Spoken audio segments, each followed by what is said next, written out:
What is happening, Cobra Kai fans and friends and followers? This is going to be a long video, so buckle up, grab some popcorn, grab some munchies, and settle in. So to get the tone set for this video, it's going to be a really long video. There's going to be a lot of talking points in this video. I'm going to tell you guys what I liked about part two, not things I would have improved on, or just my overall feeling. And then I'm going to talk about characters and how I felt part two handled their arcs. Now I'm going to get the obvious out the way.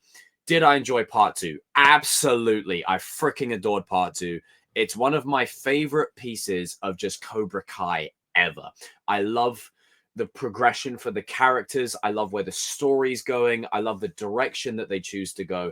And part two for me has a very self-aware type of approach where it's very self-aware that certain characters need to have certain things, or in certain situations, i.e. Miguel feels like he should be in the captain spot, or no, it's Robby's time to shine. It's not always about Miguel. Or hey, how would Kreese interact with Silver if he was brought back? So spoiler warning, guys, big spoilers ahead. I'm going to be discussing the whole thing.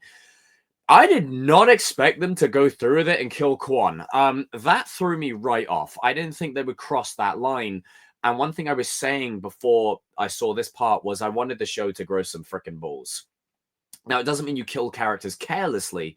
And yes, the show has killed people in the past, but either it's an actor that's passed away or it's a flashback, but it's never been a character that is present day. And it's never been a child. Like the fact that Kwon, a teenager, has just been bumped off on an international stage, mind blown. Like the fact that we flirted with the idea when we sent Miguel over the railing, and now we've actually crossed that line. And it's not like it was a freak accident. Well, it was an accident. But the fact that there's blood everywhere, and it's like, no, he's stone dead. Like there's no way that he's getting resurrected or whatever. He's dead. It's interesting to see them cross that line and what it bodes for part three. And I've got many theories and many ideas around that and how they're going to go. If you've watched any fighting movie ever, then it's a safe bet Cobra Kai and Miyagi-Do are going to team up and take down Iron Dragons together. Now, the way that they go about it is going to be interesting, but I think part of Kreese's redemption story, quote unquote, is, and especially the foreshadowing of Johnny taking Cobra Kai back, I think it's extremely likely that Miguel and Tori are going to be Cobra Kai captains as Robby and Sam are Miyagi-Do captains. It's going to be interesting to see how that all plays out. Now, did I enjoy part two? Yes, really enjoyed it, thoroughly enjoyed it. There's a lot about part one that I feel is strengthened because of it. There's definitely some concerns I have going into part three, but I'll leave those for another time. Let's just, stay positive here. I really did enjoy it. I thought it was serviceable. I think most people are going to be, not most people, you should be bouncing off the freaking walls. I think at this point, if you're Team Miguel or Team Robby, this should help put you both on the same page. Like, okay, we've got a bit of column A, a bit of column B, the growth of the characters, the maturity, the stakes, the fight scenes, the choreography, everyone just bringing their A game. And I think, we are gearing up for a great finale season, and I'm going to miss this show a ton when it's gone. And, just savor it, enjoy it. This is the end of an era for me. This show has now had as much impact on my life as Star Wars has had on my life, which is, again, channel name, if it doesn't make it obvious, is a huge deal for me. And I know that's the same case for a lot of people that are in this space. So massive shout out to you. We're onwards to 9K, so if you haven't subscribed, then make sure you do, because other than Cobra Kai, I cover a range of everything from Star Wars to Marvel, whatever, life, anything in general. Please subscribe, jump in the comment section down below. Let me know what you thought of part two. What are your thoughts? What are your feelings? Now, I'm going to go through individual characters and talk about their arcs and how I think it serviced them. So let's get the obvious out the way, the one that I've been most notably recognized for. Robby Fanboy 101. Does this arc service Robby? Absolutely. Robby eats so good with this arc. Now, the first two episodes really struggles to find its footing with Robby, purely because it's got to break him down to build him up. Now, the first question that comes to mind is, what's going to happen with him and Axel? I'll get to that in a bit. But I believe this arc Robby shines brightly. And what's great about it is it also reminds people, just because Miguel is the guy we started the show with, it doesn't mean another character can't have their shine. If you've watched any show or movie ever, there's always a foil to the character that will inevitably step up, stop being second place, and lead the charge. And one complements the other. Robby may be the leader, but Miguel is the voice of reason. You know, Robby may be, let's say, the quote unquote, I guess you could say, tribal chief, and Miguel's the Paul Heyman. He's the wise man, or the main event Jey Uso. You know, he's the everyman. He's the one that rallies the troops. He's the bumblebee in the situation, the Ultra Magnus, if you will. There's so many references to other medias that you could do for that. And Robby shines brightly. Tanner gives it his all in this part. And, you know, I have no idea if Tanner's ever going to watch this.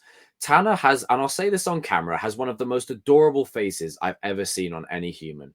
When Tanner is acting scenes where he has to be emotional and vulnerable, he has such a gentility about him. Where in the scene at the end of 6, where, you know, Tori and Robby are on that pause, the pain in his eyes, the direction that he goes for, it's incredible. And then the nuances of where he steps up to Kwon, and, you know, you see the shades of the Robby that we first met in the show that doesn't back down, you know, and then you see season 4 Robby where he has the Mecha Robby moment and he kicks Kwon's ass, you know, and he makes it hurt, and they have that epic moment, and then he celebrates with everyone, his brother, his you know, his new brother and Miguel, his friends, his family, his dad. It's a beautiful scene, and I freaking loved it. And, you know, going into part 3, you know, what does that mean for Robby? Well, I will say this. A lot of the leaks for part 2, unfortunately, are very true. The security around this show is poor. It's terrible. And someone should actually look into it, because this whole part was basically leaked out there. So if you're one of the poor, unfortunate souls that was leaked most of it or spoiled most of it, then yeah, I feel for you guys, because it would have been nice to have not known about half of this going in. I'll get to the fate of Robby and Axel and all of that another time. But you can definitely see what kind of approach they're going for with Robby and Axel, where it's going to be a case of, I'm going to go down, but I'm going to take you with me. And then if Johnny has Cobra Kai back and he has Miguel, Robby weakens him, Miguel finishes him off in another fight. Therefore, they bring the dub home together. Just saying. Okay, now, Miguel. It is tough when you're the number one guy and you have to take a back seat and you have to watch as someone else has a position you feel like you were rightfully owed. And what I've always said, and what I find fascinating, and I've talked about this a lot, especially with the character of Miguel, it's never about the karate. Okay, let's have it right here. Miguel isn't focused on the karate. He's fighting for Johnny's affection. That's what Miguel and Robby's whole beef has always been. It's been over a girl. It's been over John. Like, and then it became a thing of like fathers and sons. It wasn't about rival this, rival that. Miguel wants to feel valued by Johnny. And Johnny's whole struggle, this whole show, is balancing both of these kids right here. And the beautiful moment when he's on the plane and Johnny says to him, you know, Robby doesn't have anything else. He's not going to college next year. This is it. This is all Robby has, which is true. Suck it up. It's true. Even Johnny's saying it, for God's sake. So he's telling him this is all he has. But it doesn't mean you can't, you know, make a name for yourself here. It doesn't mean you can't make a name for yourself either. It doesn't mean you can't shine brightly. And just because you lost, don't take that out on Robby. So Miguel's more disappointed in himself that he didn't get the dub and he didn't get the win. Ultimately, again, setting him up for his part 3 victory. Now, what I love is the gentility of when Johnny says, "You're my son too." And Billy Zabka and Sholo, they killed these scenes. They're some of my favorite scenes of the entire show, where he says, "You're my son too." They have that really sweet moment. They get back to the home turf. Miguel has that moment with his mum, and she just tells them to win. It's a classic Rocky moment. I love it. And even when Miguel is envious, let's just call it what it is, he's envious of Robby's spotlight.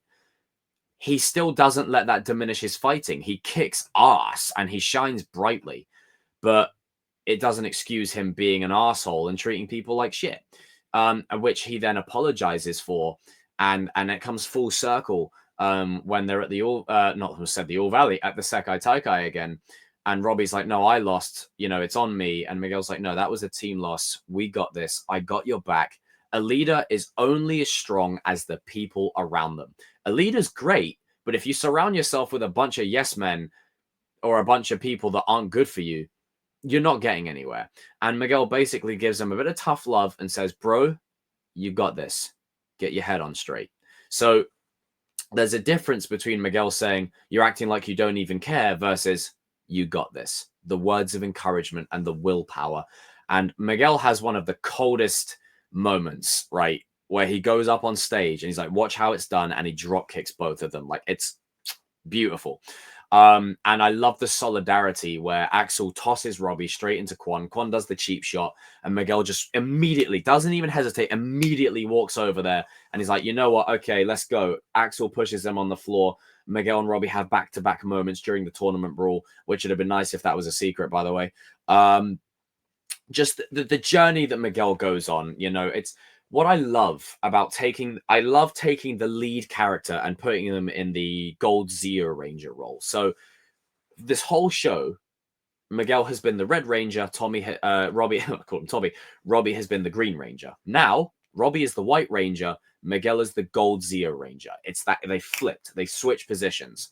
And it's just that interesting thing of like, you know, when one is lowered down, the other one can raise the other one up. They balance each other out. It's a yin and yang. And honestly, Miguel and Robby is one of my favorite dynamics in the whole of pop culture, one of my favorite duos. And I love what Sholo and Tanner bring to the table, and they bring it in this part. And I love the fact that even though Miguel's not in the captain's fights, he still has enough, you know, humility to go, let's send our captains to the finals. He becomes like Robby and Sam's biggest fans. Like, he trains with them, he shows solidarity with them, and again, that sets him up for a great thing in part 3, that he was training with them the whole time, sets him up in the shadows, that kind of thing. But it's really great, it's really sweet. Now again, it's at 12 minutes, it's gonna be a long video, so buckle up. Hawk and Dimitri. Now, a couple of these characters are going to be a package deal. Hawk and Dimitri, let's just put it like this. Let's just, you know, put it like this. Their little back and forth thing, not really care for it. But when they're in the locker room and Hawk's like, shut the cup about MIT. Some of us care about winning this. I died laughing. I couldn't stop laughing. And then when Chozen's like, binary bros are back, and they're working together and they're kicking Yoon's ass, it's a great moment. I think, you know, in that moment, they're like, okay, this is the last time we're going to fight together as a team, in one of the most beautiful scenes in all of Cobra Kai, in that locker room scene. They realize, oh, we're you know, this is it. And I love that those two characters are the first two to be like, hey, I'm sorry, dude. Because we started with them. That was the first friendship. Miguel and Robby's great. You know, Sam and Tori's cool. Anthony and Kenny has potential. Miguel and Hawk is cool. But Hawk and Dimitri, that was the first friendship duo that we met. You know, that was connected when we saw them in the cafeteria in season 1. To think of how they've grown together across this whole show has been nothing short of incredible. And the fact that they both end up, you know, being on the same page when not trusting Kenny is interesting and kind of ironic in many ways when you consider what Hawk's done in the past. But I like that Hawk gets his shine in the fights. And, you know, episode 6 and 7, there's a bit of stuff in there where Hawk's like, you know, why don't you take your own advice to Robby? And it's like, and then, you know, Sam has a moment where she's like, oh, you knew Kreese came to Tori, you lied to us. Well, no, if you just let the boy explain, you know, for 5 seconds instead of jumping to conclusions, and then you lied to Miguel later, but that's a different point. But alas, the binary bros have their moments, and it's really sweet and wholesome to see. And Jacob and Gianni, the chemistry between the two of them, it's incredible. It's every friendship duo you see in every story ever. It's really sweet. Kenny and Anthony. Now, this dynamic is cool because Kenny gets to have his shine where he flips Silver off, and he's on Robby and Miguel's shoulders. It's a beautiful moment, and he has a double elimination against one of the other duos, which is just insane. Like, honestly, I know it's a broken record, but Dallas is Spider-Man. Like, he would kill it. And I love the fact that even though Anthony didn't do the shitting, he's still willing to apologize and you know, put his pride aside. And there's a great lesson there. in order for this fight to end, someone has to step aside, you know, and that isn't always the case. Sometimes you got to stand your ground and hold firm, but sometimes you got to be honest when the other person's being a bit of a, you know, and in this case, Anthony started on him first. So it just naturally makes sense for Anthony to step aside. And I'm glad that they both had their moment. And I'm glad that Kenny got some shine. I love the scene where Silver and him are talking to each other. And, you know, he's like the loopholes in the roster system. It's a setup for part 3 right there. The loopholes in the roster system. And then my bro Danny made a great point, right? It's not... When Kenny flips Silver off, Silver's not actually annoyed at Kenny. He's proud of him. He's just like, you do you. You go. Well done. You're extracting the potential that I knew you always had. So I really like what they did with Kenny, and I really like what they did with Anthony, and I like the shine that they gave Kenny, which is what he was rightfully owed after that part 1 disaster. Now, you can link that straight into Devon. So Devon... I did say it was either likely she was going to apologize or get injured. I'm glad that she apologized. And with this being the final season, I wouldn't be surprised if this was Una's final scene, where she filmed a scene with Billy Zabka. And, you know, in the scene, Johnny's like, you know, one thing I'll never regret is training students like you and whatever else. It feels like a scene that an actor would film for their final one. And it's a really sweet scene. It's very wholesome. It helps propel Johnny to apologize to Daniel and sort all that stuff out. But the maturity that Devon has, where she allows herself to be vulnerable and accept accountability for her mistakes, is very palpable. And Una O'Brien absolutely kills it. It's one of my favorite scenes of Devon across the whole show. I went from being like, Devon, you're doing the most. You are doing too much, girl, to all of a sudden going, you know what? Okay, I see, you know. And Johnny, even though he's not at fault for this necessarily, he takes a bit of the blame because he, you know, he's her mentor. She looks up to him, and Devon is essentially preparing Johnny to be a dad of a daughter. You know, Devon is very much like a daughter to him, and, you know, gives him a lot of like father-daughter energy. And I love the fact that Devon has these little moments where she shows growth and maturity. And even though she's not fighting from the halfway point onwards, she stays in solidarity with the team, supporting her fellow peers. I love that. Let's talk about Sam. So we're going to talk about Sam. Sam's on an interesting one at the moment. Her arc links to Axel predominantly for the most part. Now, I was of a staunch thing where I wanted Sam to get shine on the spotlight of the world stage. She hasn't really got that yet. I think she's being set up for something entirely different.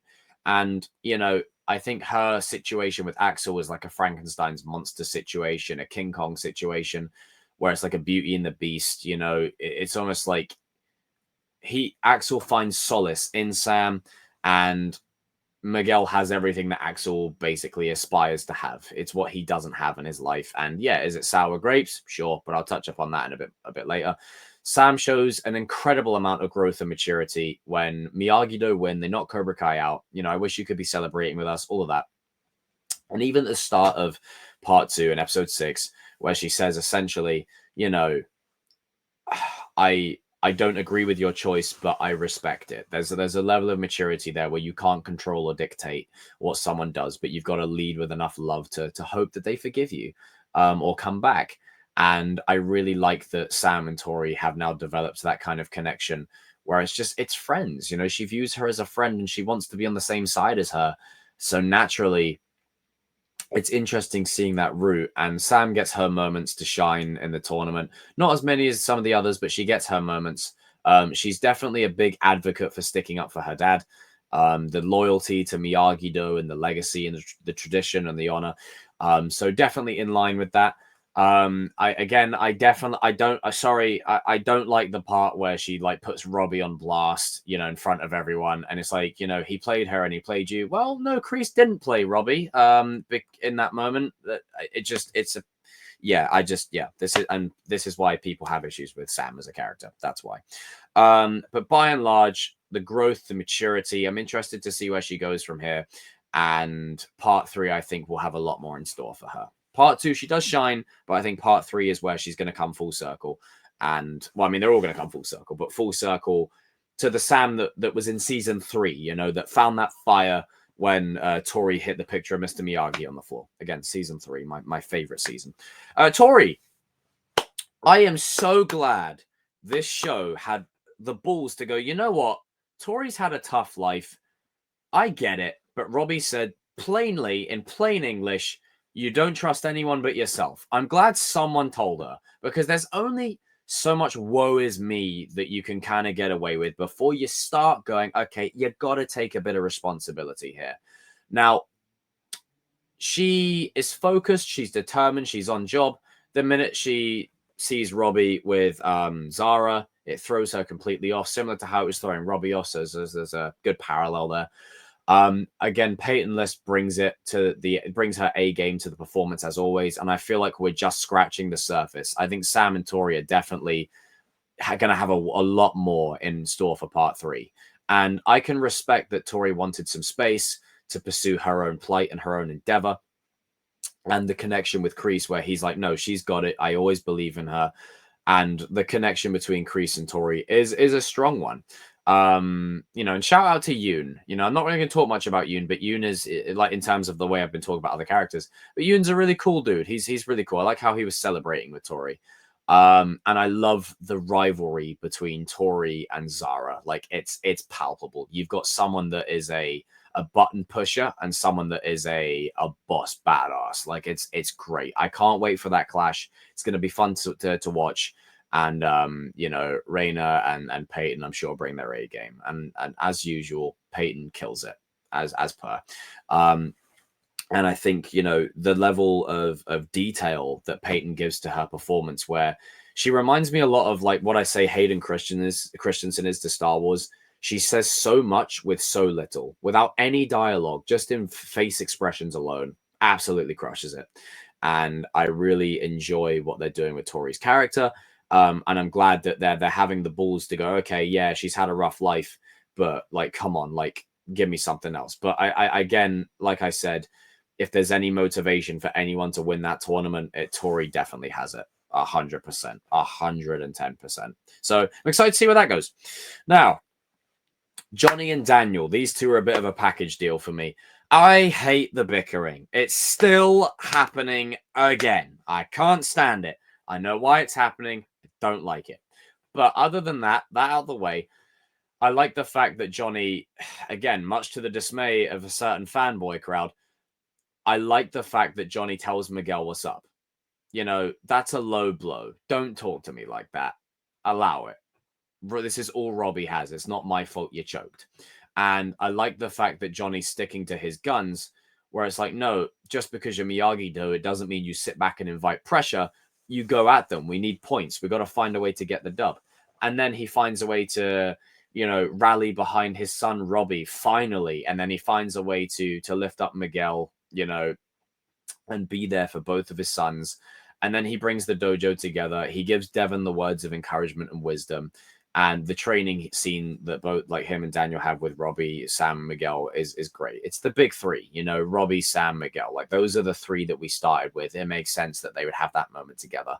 And I feel like the connection between Johnny and his kids has grown exponentially. And I feel like the fight that they're setting up for Sensei Wolf and Johnny is great. I'm looking forward to seeing how that plays out. And I think, you know, it's just nice to see the show acknowledge the fact that this is Johnny's show. We did start with him, and we've got to find a way to service that season 1 Johnny that we started with in that apartment when he threw his, you know, bottle or remote at the freaking TV screen.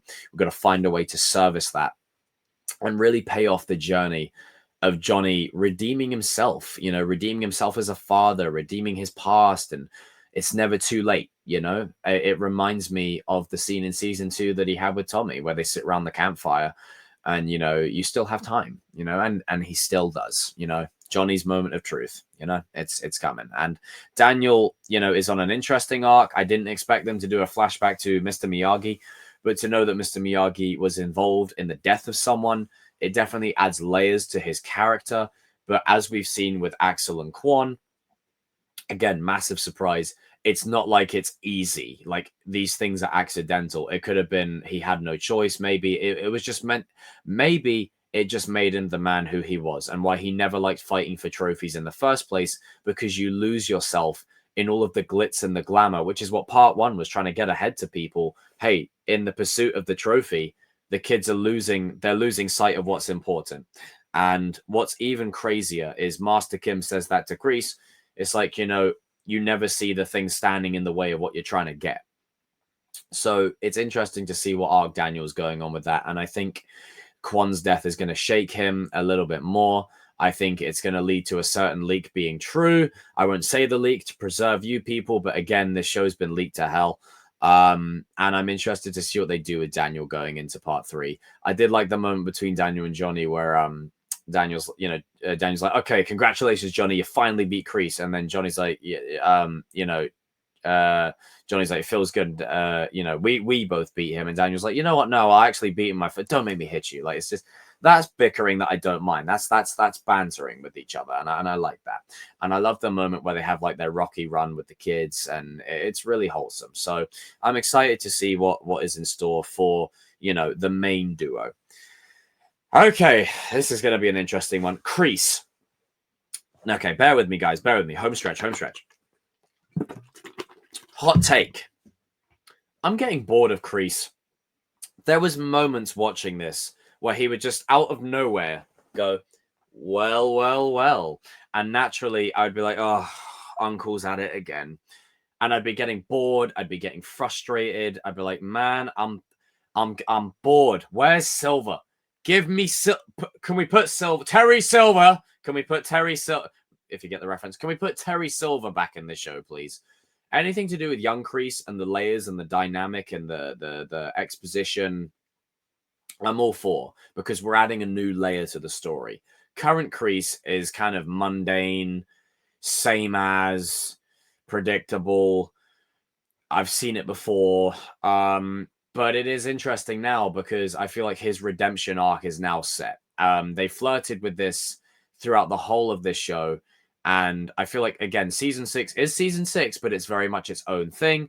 They flirted with Kreese's redemption the whole show. Now they're going to pay it off. I think Kwon's death is going to be the catalyst for Kreese to redeem himself, purely because Johnny and Kreese had a Darth Vader Luke moment against Palpatine, Return of the Jedi. Kreese is going to redeem himself. Now, whether he lives, I don't think he will, but I think he'll get that classic Hollywood redemption. He will die with purpose. He will die with purpose. Now, that brings me on to Silver. These two have one of the funniest moments in the whole show when Kreese believes that Silver took his Unjang-do, and it just cuts to him just, walking through the arena, and he just punches him straight in the face. And then, Silver's like, I have no idea what you're even talking about. And he just goes like that. It's just, it's beautiful. It's like Kreese is like, you better watch your back. And Silver's like, oh, the interactions that they have are just incredible. And Silver's reveal of just sitting there in the bathtub. I don't know what his obsession is of just chilling in bathtubs and everything just flailing in the wind to people that pass by. But he adds a level to this show that wasn't there before. And with him owning Iron Dragons, again, if you can read between the lines, you know exactly what they're going to do for part 3. And I'll just say it here and now. Robby will beat Axel.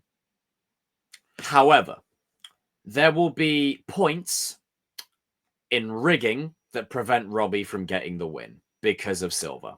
Silver will rig it. Again, I know we've done this before. I know the show has done this before, but again, this is why the show needs to end. But at least this way, you pay off both Robby and Miguel. I know people may not like it, but it's the most likely scenario. Robby will get the dub. He will win, but the points that he gets won't count. Axel will injure Robby, and it will be a robbery. It will basically be a robbery, a Robby robbery. That's what's going to happen. Now, in part 2, you can see Miguel's championing Robby the whole way. Well, from episode 9 onwards. To see his brother go down and get injured and be robbed of that, Johnny and everyone's going to be like, nah, we're not having this. Miguel will take Kwon's spot. Miguel will then fight Axel, who is then weakened because of Robby. Then Miguel and Axel will have their moment. Miguel will knock his head clean off his shoulders with that kick that we saw in season 3 that he did in the coma dream. Miguel will help Robby on the stage. They'll share that trophy together. It'll be a great moment. Or they'll share the trophy as a team, however it plays out. But, Silver's antics will then be exposed on the world stage for all to see. And I'm of the firm belief Robby will be the people's champion. I feel like Robby's performance against Axel, and there'll be like tears, there'll be blood, it'll be emotional, we'll be invested. He's getting beaten down, and it's literally a Rocky IV moment where like Apollo's like, no, I'm not giving up, no. And no matter how much of a screw job is put on him, Robby will have like 4 instances where he gets the dub, but he can't because of Silver. And then Miguel's moment then is unrefuted, because then it happens late, like in, I'd say probably the same episode or the episode after, where Miguel redeems that and also has his moment to shine in the sun.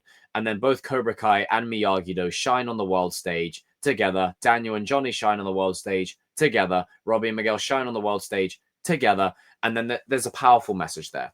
So when you have a character like Terry Silver involved, it's essentially what the Force is to Star Wars. You can get away with a lot. But I'm glad that Silver's back. We needed him. We missed you. Now, Chozen.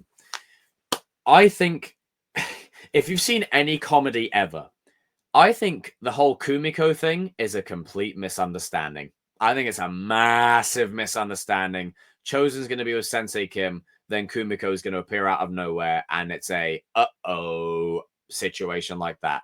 Now, for any Star Wars fans, it's almost like Sensei Kim is a Sarge Ventress, and Chozen is like, I don't know, freaking Darth Maul or something. They just work. Like, I can't explain it, but it makes sense. You know, them like playfully flirting and fighting with each other, and then having a hot makeout sesh. It just makes sense. It makes sense. So it gives Sensei Kim a little bit of a gray as well, where, Tori has a great moment where she says, was all of it worth it? Sensei Kim finally got to experience life a little bit, and she had a moment with Chozen, and it makes sense. It goes back to Chozen's Karate Kid 2 kind of aura, with how good he was as a ladies' man.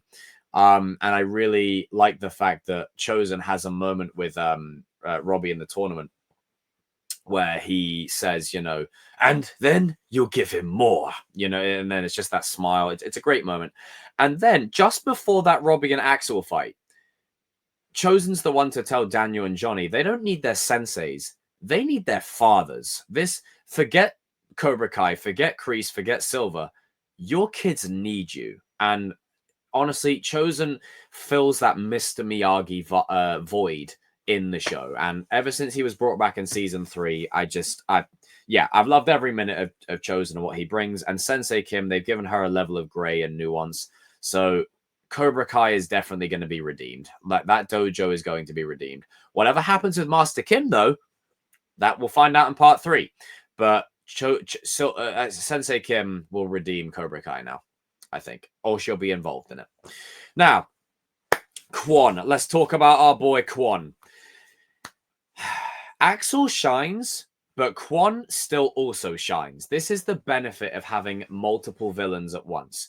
When Kwon and Axel throw down, it's like, oh my god, because there's no gray there. It's just like, you're an asshole. You're an asshole in the making. Like, this is great. I love this. I love the moment where Kwon's going straight for Robby. Sam tries to interfere. Kwon kicks Sam, and then Axel comes in and just tosses him like a ragdoll. Kwon can't land any kick on him. He's using all of these it's like Rey Mysterio fighting the Undertaker. Just these epic maneuvers and this great choreography. And Brandon Lee brings it. And the actor of Axel, I believe it is Patrick. They go all in. They go hard, and it's just great to see. So with Kwon, he has presence. The minute he enters the scene, you're like, you cocky. Like, I couldn't wait. I couldn't wait for Robby to kick his ass all the way back to, honestly, I couldn't wait for it. And Brandon Lee, what a performance as Kwon. What a performance. Absolutely sells it. Makes you believe he's the biggest jerk on the planet. And the way he's able to get inside Robby's head And the fact, like I said, Miguel and Axel, beast versus beast, Kwon versus Robby, bad boy versus bad boy. It's a great dynamic to have. So when they're starting the kicking competition, and then, you know, Kwon's like, oh, you kick, then I kick. And then, you know, all that kind of stuff. Kwon's probably never met someone like Robby. The minute Robby just does that, and then Robby goes like that, aura. And then Kwon's like, okay, let me take all this stuff off, and then absolutely lays the floor with him. It's great. And the fight between Robby and Kwon absolutely delivered. It's everything that I wanted. And it's a shame that Kwon isn't around to continue into part 3. You know, I think you had a lot more potential with the character. But if his death serves a purpose and is a catalyst to bring Cobra Kai and Miyagi-Do together, his death will be the catalyst for that. The same way Miguel's back injury was the catalyst for bringing a lot of characters together, or Robby coming to Miyagi-Do was to bring Daniel back. I think Kwon's death will be the catalyst for that. So I think Kwon's presence in part 2 is great. The way he uses he's cocky, he's rash, you know, he's just an arsehole, but he can back it up. Like, he's talented and he's dangerous. And if the tournament brawl never happens, there is a scenario where, let's say, Axel wins against Robby, then he has to fight Kwon. Or if Robby won against Axel, then Robby would have to fight Kwon again. Like, it's an interesting dynamic there. And when he takes out Spanish Hawk, knocks his head clean off his shoulders, you know? So to give him those points, yeah, there's definitely an option there where Miguel will, take that male captain spot. But yeah, Kwon really shines. I'm happy with what they did with Kwon. And it's going to be interesting to see how I just hope that his death has meaning. Don't make it mean nothing. Have it be serviceable. Now, Wolf, Axel, and Zara. Okay, so that's, you know, those are the 3 that I'm going to put together. They have presence. They have presence. The 3 of them do. Axel is merely being set up for way more. And Patrick plays him with such a gentility of a gentle giant. When he's there training on the beach, it's the accent. I don't know what it is. And I don't know if any of you guys can agree. But when you watch a movie or show and you see a character with that kind of soft accent, they don't really like they seem like they wouldn't hurt a fly. He finds a bit of solace in Sam. He finds a bit of peace in Sam. So naturally he starts to, you know, he's a caged beast. And then he sees this person who brings him out of his shell. It's just going to fuel him even more. And I think there's going to be moments where when Robby's the people's champion, Axel isn't. And, you know, he's looking over at the support from Miguel and Sam. Then he does Robby dirty. Then he's got to fight Miguel. Like, he's going to get progressively worse. Now, do I think it's going to be over for him? Nah. I think him accidentally having a hand in Kwon's death, I think that will allow him to redeem himself at some point because of the beating that Sensei Wolf puts on him. And there's a great comparison out there that Axel is very much like Johnny. You know, it's a very much a Johnny hybrid, if you will.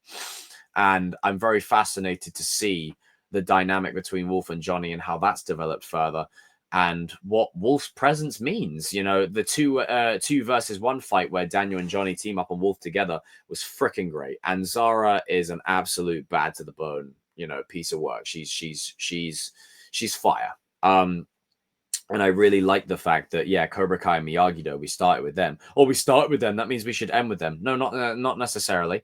I like the fact there's other dojos and other fighters, and, you know, Iron Dragons is a common enemy for both of the dojos to team up against. It just makes you wonder in the multiverse, if Kwon hadn't have died, you could have had him on your side. But then another part of me thinks, nah, Kwon was just a little bit too, you know, completely out of it. But I really like Iron Dragons. I like what it represents. It is a common enemy for Johnny's Cobra Kai and Daniel's Miyagi-Do. It's clear as day where they're going for it. And the last character I suppose I want to shout out is Amanda.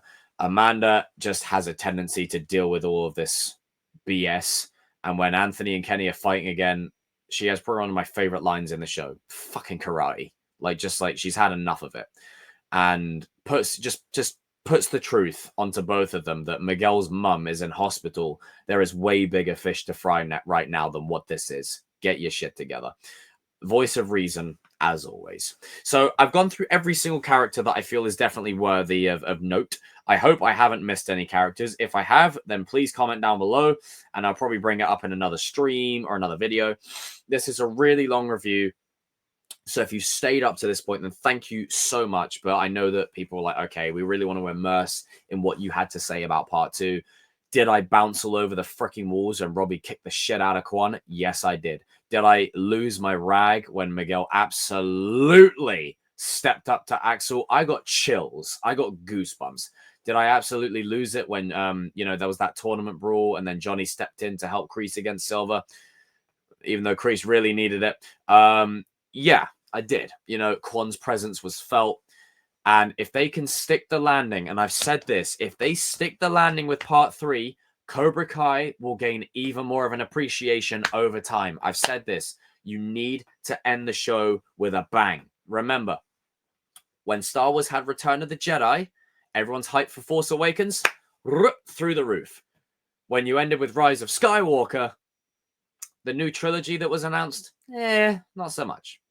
How you end it is as important as ending it. And I feel like every character in part 2, the growth, the maturity, the epic, the scale, it's all there.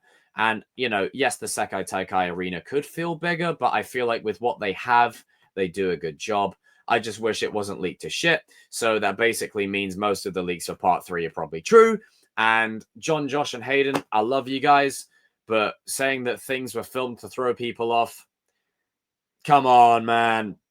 The whole of part 2 was leaked and it's all here. So if you are one of the unfortunate souls to have been leaked and spoiled, then I'm sorry, but the execution of it all is still very strong to where you can enjoy it anyway.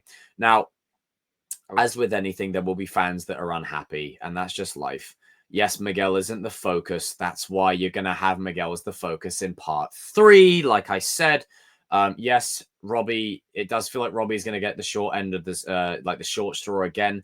But if you have him go out like a fucking G, you have him go out like a boss, then it's not for nothing. If you have Hawk and Dimitri get their moment together where they realize, yes, karate's cool, and yes, all right, okay, we're evolved and we're developed, but the friendship is more important. And one last thing, Dimitri and Yasmin, I couldn't care about that relationship. And this Yasmin and Dimitri, new, seek pastures new. So guys and girls, jump in the comment section down below. Let me know what you thought of Cobra Kai Season 6 Part 2. There's a whole 40-minute video here, one of the longest videos I have ever done and probably ever will do. And, eventually there will be another Robby video, of course. Probably one of the final ones. It's actually quite emotional to think about it. There'll be one more Miguel video where I talk about the champion rising again. One more Hawk is not a spy video. It's just, man, I'm going to miss this show so much, and to see that they took down the Miyagi-Do set entirely, that, yeah, guys, it's the end. It's, yeah. It doesn't mean forever. The show could be picked up 8 years from now or whatever. But Season 6 is the final bit of Cobra Kai that we're going to have for a while. It doesn't mean we'll never see the characters again. With the Karate Kid Legends movie they got coming up, there's a high chance you could see these characters again. I know the actor of Chung from Jaden Smith's Karate Kid will be in it, apparently. Verify that down below for me.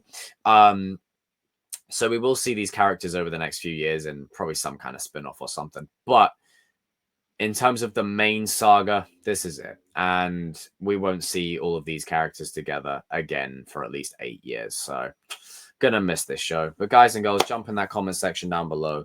Let me know if you agree with any of the points that I raised in this video. And if you haven't, then hey, remember, the show's ending. Let's just enjoy one last ride together. Let's just enjoy one last ride. Peace out, team. Strike first, strike hard. No mercy.